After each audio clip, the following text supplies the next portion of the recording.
Hi, the next topic is Toolbox. If you already use the PageMaker Adobe, Adobe InDesign, and Adobe Photoshop, you should be familiar with the Toolbox in Illustrator CS4. It shares some of the tools of this application.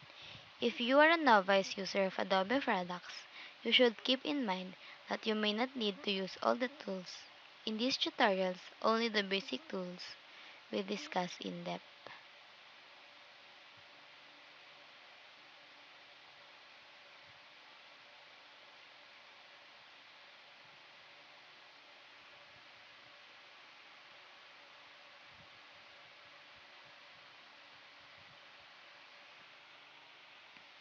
Some tools in the toolbox have additional tools linked to them.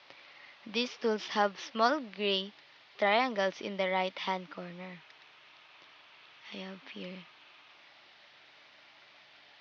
To view the additional tools, just click and hold down on any tool that has a gray triangle.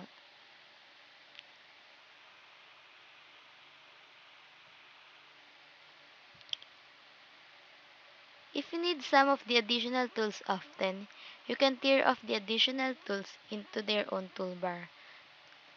To tear off, do the following.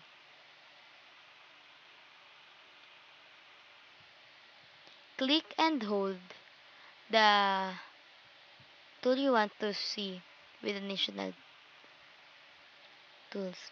While holding down your mouse button, drag your mouse at the end of tools on the button with the gray triangle. This one. Let go of the mouse button to make additional tools new toolbar.